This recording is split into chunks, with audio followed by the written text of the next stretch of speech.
afternoon, good morning, good evening, everybody. It is Saturday, March 2nd, and you know what that means. It is time for the High Risk Wrestling Podcast. I am your host, always acknowledging the tribal chief by keeping my eye on that Brahma board. It's me, Jeremy Pierce. Don't forget to check out the socials, Charismatic Creations on Facebook and YouTube, Charismatic_Creations52 on Instagram, and of course, the 215 on Twitter. The website will be live probably by Monday, but for today's show, AEW Revolution is tomorrow, so we are doing our previews, we are doing our prediction. It is Sting's final match, so this is a kind of a Sting-centric AEW episode, but for now, you know what's next, so just go on and hit my music.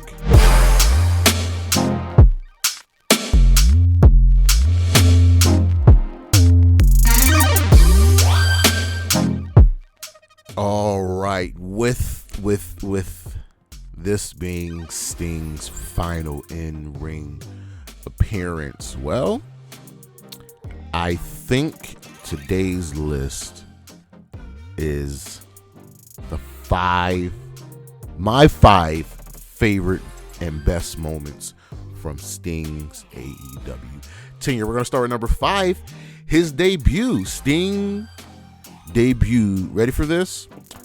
During the pandemic. Yes, all things considered, the pandemic gave us a lot of good stuff from WWE, from AEW, from TNA. And Sting's debut really happened out of the blue. There was no hints at it. There was no allusion to Sting debuting. It was their annual Winter is Coming themed episode. And there was just something happening. Team Taz was feuding with, I believe, the Nightmare Factory. So Team Taz was beating down on Arn Anderson, Darby Allin, Dustin Rhodes, and Cody. And then Sting arrived, and everybody was shocked. And it helped that there were fans in the arena. This was just absolutely beautiful. Number 4, Sting's no-selling. Some people may not like this, but the stuff Sting did in his AEW tenure were just great, and his multiple no-sells, absolutely beautiful, from the chair to the back to getting hit with the kendo stick. But my favorite happened on an episode of Dynamite where Sting got power bombed through a table and just got back up. It was beautiful. Number 3, his reunion with Toni Schiavone, going all the way back to their days in WCW. These two are very good friends, and the enhancement of Toni Schiavone going, "It's Sting!" each and every week is just a thing of beauty. It's always great to see past legends relive their glory days when it's done right. It's like when Jim Ross calls Stone Cold Steve Austin. Toni Schiavone, for me, is Sting's quintessential commentator. Just beautiful. Number 2, his first match back being that cinematic match. Remember I said they were going against Team Taz, so Sting and Darby Allin teamed up to take on Ricky Starks and Brian Cage in a cinematic match, street fight. And it worked. The pandemic gave us a lot of cinematic matches from WWE's Taker's Last Ride to TNA. TNA did something. I forget which one it was. I think it had to do with Underrealm, to Sting and Darby taking on Team Taz. You could clearly see Sting having a great time and working with these 2 uppercomers in Darby and Ricky, and Brian Cage has already been in the business for a good minute. It was just good. It got more eyes on Team Taz, and it showed that Sting still had a lot left in the tank. But number 1, you know what number 1 is: the balcony dive. The balcony dive. Revolution 2022 was a fun event, and almost all of Sting's matches have been some form of tornado, falls count anywhere, street fight. It just helps us why he's still undefeated. But on Revolution 2022, Sting teamed up with Darby Allin and Sammy Guevara to take on Matt Hardy, Andrade, and Isaiah Cassidy. I don't know why Hardy and Andrade and Isaiah Cassidy were teaming up. Don't know why, but a big thing happened during this match. Sting climbed on top of the balcony, on top of one of the bombs, and just dove off the balcony through some tables. I believe it was on Andrade. It's just a thing of beauty. Sting was just doing crazy stuff during his AEW tenure, and this was probably the top wildest thing he had did. We'll be right back.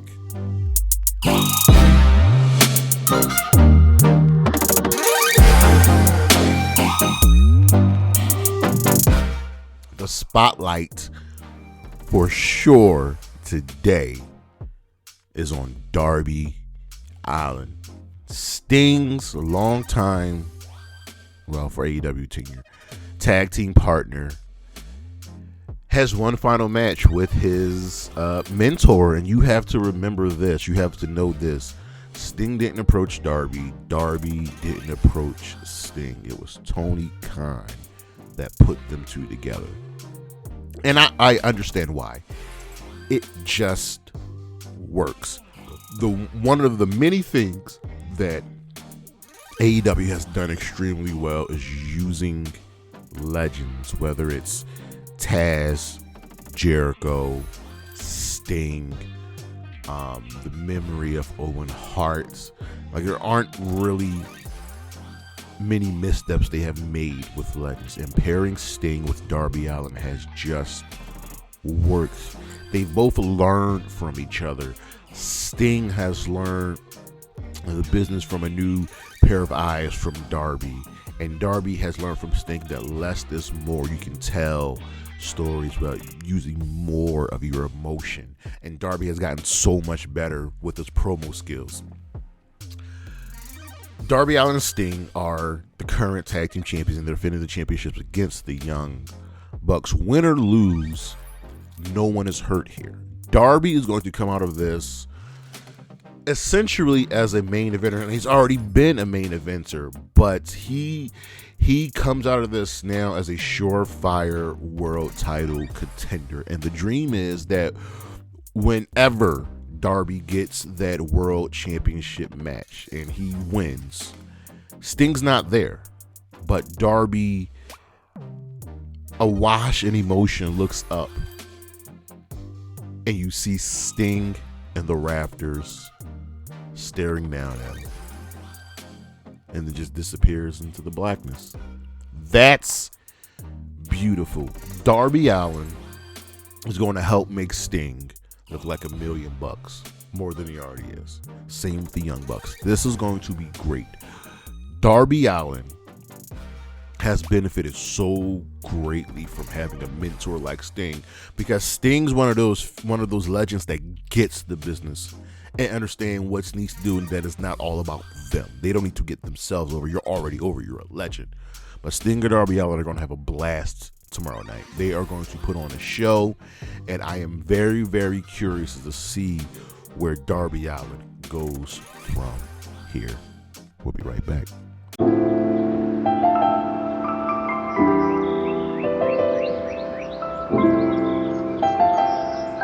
All right. AEW Revolution, one of their annual events, and it now looks like AEW will be getting more events this year, like 8 or 9 will round out the total. But Revolution has been one of their marquee events, one of their quote-unquote original 4, along with Full Gear, Double or Nothing, and All Out, because All In is the one in London. But we know what's going down on Revolution this year. But first things first, we have to take a look at the match card from last year. What went down? How was the show? So let us dive into it, shall we? AEW Revolution 2023. All right, so we had 0 Hour, we had only one match on 0 Hour last year. We had a 6-man tag match of Mark Briscoe and the Lucha Brothers teaming up to take on Daivari and the Varsity Athletes. It was fine. It was fine. And then we get to the main card, which, well, was really good. So the first match was Ricky Starks defeating Chris Jericho. We had a final burial match, which is essentially a buried alive match. Jack Perry defeating Christian Cage. We had an AEW World Trios title match as the House of Black defeated the Elite to win the AEW Trios Championships. We had a Women's World Championship match as Jamie Hayter defeated Saraya. We had a Texas Death match. Hangman Page defeated Jon Moxley. The TNT title match, Wardlow winning the championship from Samoa Joe. We had a Fatal 4-Way Tag Team title match with the Guns defeating the Acclaimed, Jay Lethal and Jeff Jarrett, and Danhausen and Orange Cassidy. Who remembers that match, and the Guns as tag team champions? And the main event was the classic 60-minute Iron Man match between MJF and Bryan Danielson for the AEW World Championship. It was just a banger of a card. What can I tell you? These dudes know what they are doing. But let's get into the 2024 card. So we have one match on 0 Hour. This was announced yesterday. It will be Kris Statlander and Willow Nightingale teaming up to take on Skye Blue and Julia Hart. Now, the main complaint has been, why is this match not on the main card? But I get why it's not on the main card. For a few reasons, and it's okay. If this is the only match on the pre-show, I am perfectly fine with that. I love all of these women, especially Willow and Kris and Skye. And I think this is a tag match because Julia is still hurt, so she can be protected somewhat in this match. Skye is pretty much going to be doing a lot of the heavy lifting, but this is going to be a good match. It's a good little storyline. I'm waiting for the inevitable moment when Julia's finally healed and she can start defending the TBS championship again, either against Kris, who never got a rematch, or against Willow Nightingale. But with, I believe it's 1-1 here. Skye defeated Kris, but Willow defeated Skye. Willow defeated Skye first, and Skye defeated Kris.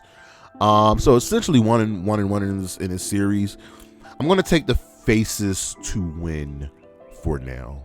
Kris and Willow have just been a pleasure together, and to continue the storyline of whatever the hell is going on with Stokely Hathaway. On to the main card. I don't know the match order, so we're going to start with the All-Star Scramble match. This was originally supposed to be Meat Madness, which was just all the horses, and a couple of people are hurt, which hurts, which sucks. So we got this championship, we got this All-Star Scramble match. So we have Chris Jericho, Powerhouse Hobbs, Wardlow, Lance Archer, Hook, Dante Martin, Brian Cage, and Magnus from CM. Dante Martin's going to qualify on Collision tonight. For those of you that don't know what a scramble match is, it's a combination of a gauntlet match and an Iron Man match. So essentially, two people are going to start in the ring, and then at a certain time interval, another person is going to enter the ring, kind of like either a Royal Rumble or a gauntlet. And once everybody's there, there's going to be a set time for the match to be over, and whoever has the most falls, whether that be pinfall or submission, will come out the winner of this match. And for me, there are only 3 people in this match that have a shot at winning: Hobbs, Wardlow, Hook. Jericho is in here to take out Hobbs. Brian Cage is in here to take out Hook. Magnus and Dante Martin are here just to do the high flying stuff. So that leaves Wardlow and Lance Archer. Lance Archer is just here to be here. I really think Wardlow's winning this match after that amazing promo he cut 2 weeks ago. I expect him to win this match, and we can get some big, meaty men slapping man It's going to be a fun match. I think this is one of the reasons why the Kris Willow tag match is on the pre-show, is just because this is going to get some time. There's going to be a couple matches here that get time, like 15 to 20 minutes, and this is definitely going to be one of them. So take Wardlow to win the All-Star Scramble. Next up, we have FTR versus the Blackpool Combat Club. This all started because, well, Moxley said step up or get stepped on, and stepped over, and FTR stepped up to the plate, and, you know, as the best tag team on the planet, they don't shy away from a fight. And of course, the Blackpool Combat Club do not shy away from a fight. The first match, I believe, with them went to a draw. Mox defeated Dax, because Cash never wrestles singles matches, but Dax usually does all of the singles matches when they have to do so. And I think, and I'm almost sure FTR and Eddie Kingston lost the 6-man tag. So it was pretty much fairly even here. This is going to be a really, really good tag match. But even though the BCC are just really good together, FTR is just the tag team, and there will clearly be a definitive winner here. You're going to see some good old tag team maneuvers. You're going to see some good old ring psychology. You're just going to see exquisite tag team wrestling in this match, and a very good contrasting of styles. You got the brawler fighters of the BCC and the more old school technical prowess of FTR, who can also brawl with the best of them. But this is going to be a good tag team match. Take FTR to win here, and I don't think this will be the end of the feud, but it will end up with these two teams showing respect to each other. I'm really liking this here. Next up, I think this will be the match of the night, just like a lot of people thinks this will be the match of the night. Will Ospreay versus Konosuke Takeshita, battle of the Don Callis family, and this match is going to be absolutely amazing. We know what Will Ospreay brings to the ring. We know who he is, and finally, y'all know Takeshita, the alpha. Storyline purposes for the match it's supposed to be friendly competition between the family, but I do not think Will Ospreay is long for the Don Callis family, especially with Mark Davis being injured and Kyle Fletcher either being out or still having his visa issues. We are going to get the return of the United Empire at some point, and Ospreay, he's just going to be a face in AEW for at least the beginning of his career, and then we can get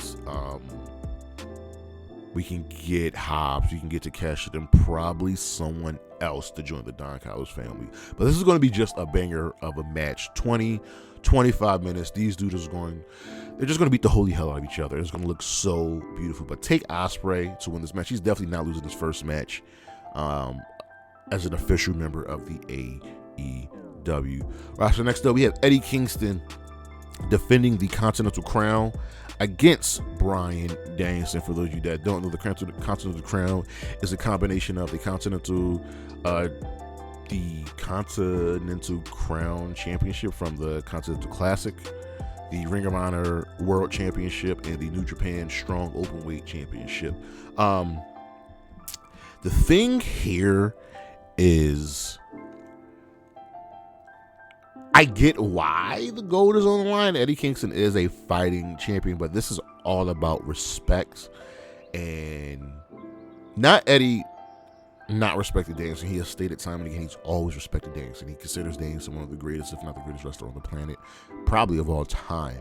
It's about Danielson disrespecting Eddie time and again, crapping on his heroes, stealing the spotlight from other people, and Eddie catches a lot of flack from a lot of the ignorant portion of the wrestling community, but he's a very good wrestler, and the fans are very, very, very much behind him. We all know Bryan Danielson. He's the GOAT. And he likes to go back and forth playing this heel and playing this face role. But this is going to be a good match. Bryan Danielson believes he's better than Eddie Kingston. He probably is better than Eddie Kingston. He cannot take losing to Eddie Kingston in the Continental Classic. He just can't. He just can't. And he's going on his way to try to humiliate Eddie at every opportunity. Eddie has defended this, and if Danielson loses, he has to shake Eddie Kingston's hand. Bryan Danielson is losing this, because anytime there's stipulation that's been on the line, Eddie has usually won, especially that CM Punk match, and he should have won that CM Punk match. Danielson's got to respect Eddie. Danielson respects the business, but this is going to be a good match. I could be wrong on this, but take Eddie Kingston to win. And next up, we have Timeless Toni Storm defending the AEW Women's World Championship against Deonna Purrazzo. This is another match which is just going to be good. These are two of the best women's wrestlers on the planet. And the story is they have history together. They have been friends. They have been roommates. And Deonna wants to know when, where, and how Toni Storm went crazy. I love the production, what they've been doing for Toni Storm, the black and white, the beautifulness of it all. This is just going to be. This might be the most technical match on the card. Here's the thing. Anytime a new woman debuts in AEW, they usually get a championship match and they lose, whether it's a TBS championship or the women's championship. And as much as I love Deonna, she's losing here. I would be very, very shocked if Deonna Purrazzo won this match, because there's a certain boss debuting in about 3 weeks. Toni Storm has done wonders for the division, and I just want to make sure Deonna Purrazzo is not left by the way. So, I don't want to see Deonna in Ring of Honor. Ring of Honor already has enough. This is going to be a good match, but take Timeless Toni Storm to win here, whether that be by cheating, using Mariah May and Luther, because Deonna Purrazzo doesn't have anybody here, but take Timeless Toni Storm to win. Next up, this is another match on the card where the winner is very, very obvious. Orange Cassidy defending the International Championship against Roderick Strong. Roderick Strong's winning this match. They have to legitimize the Undisputed Kingdom, and we've seen Orange Cassidy's story with the International Championship.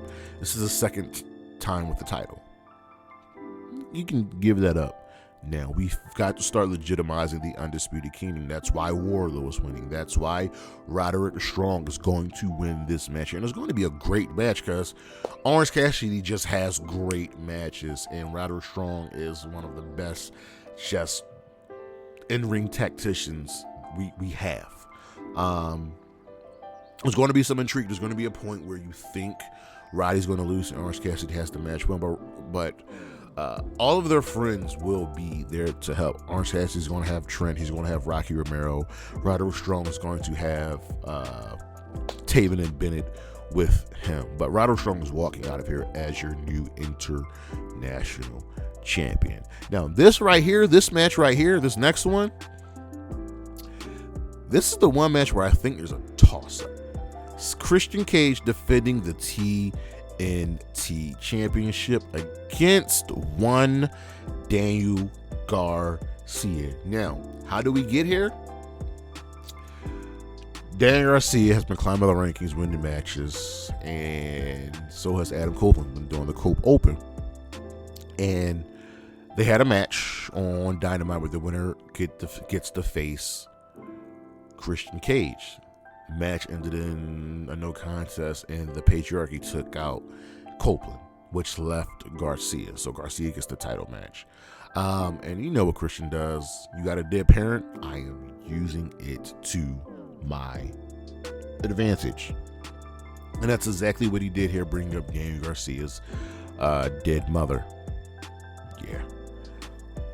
This is going to be good. This might be the sleeper match of the card, actually, just because Dan Garcia has gotten super over coming out of the Continental Classic. And Christian Cage is in his, I believe, third reign as TNT champion. Which is weird to say. I'm living in a world where Christian and Billy Gunn are champions. But I digress. This is going to be good. Dan Garcia is definitely going to have Matt Menard with him. I don't know if Parker's going to be there. Even though he got taken out by Zach Knight on Rampage. But Christian Cage is definitely going to have Mama Wayne with him, Nick Wayne with him, and Kill Switch. I think that's going to be too much for Dan Garcia to overcome. So take Christian Cage to retain. Here, next up, we have Samoa Joe defending the AEW World Championship against Swerve Strickland and Hangman Page. This is Joe's second defense of the championship, and there's a lot of moving parts here. You know what I mean? Joe's your champion. That's the only thing on the line for him. Swerve believes this is destiny to be champion, and Hangman wants to be champion again, but he also doesn't want Swerve to be champion. And I think that's what ultimately was going to cost Hangman the match. His hatred for Swerve. Swerve has beaten him multiple times. Swerve does not need to worry about Hangman. Joe's here to just kick ass and leave as the champion. And I think this is going to happen. I think Joe's going to have a nice little reign, but I do believe before we get to All In, Swerve will be champion. I do believe the main event of All In is going to be Swerve versus Will Ospreay. This is going to be a good match. They're going to beat the holy hell out of each other. There's going to be some crazy spots. You're definitely going to hear a holy shit chant. And you're going to see in this match why the WWE screwed up in not giving Samoa Joe a world title reign. Samoa Joe should have been a world champion on the main roster at some point for at least a good 4 or 5 month reign. And Joe is doing masterful work. Swerve is doing masterful work. And even Hangman is doing masterful work as just a douche who hates Swerve. This is going to be good, but take Samoa Joe walking out as your world champion. But it's not over between these three. And in our main event, which has been announced, Sting and Darby Allin will be defending the AEW World Tag Team Championships in a tornado tag match against the Young Bucks. Now, the Young Bucks are doing some absolutely beautiful, pristine work as the EVPs. I'm sorry, Matthew and Nicholas. And even though Sting and Darby Allin are the champions, this is a one and done. Sting has the best record in AEW. He is undefeated. And it could be great for Sting to go out on top, but then it leaves Darby Allin without a tag team partner. But seeing how this is Sting's final match, the only logical outcome is the Young Bucks walking away as your tag team champions. The Young Bucks are doing some really interesting work, and I'm loving everything that they've got going on here. And I know a lot of us are upset that Sting's final match is not against Darby Allin, but Sting has said time and again he was never going to do that to Darby. He was never, ever going to do that to Darby. And a lot of Sting's matches in AEW have been some form of a tornado tag, some form of a stipulation match, and that's what we're going to get here. So Sting can show up and show out. I expect cameos out the wazoo. I expect Ric Flair to show up. I expect, Arn Anderson to show up. This is going to be crazy, and you're going to leave, even though Sting is going to lose, because Sting is definitely going to lose this match, you are going to leave happy. The Young Bucks are going to get their time to shine. They're going to leave the champions, and then they're going to leave so Sting and Darby Allin can take in the adulation of the fans. Because as much as you hate them, the Young Bucks understand this business, and they know this business. This is going to be such a fun match. It is. It really, really is, folks. So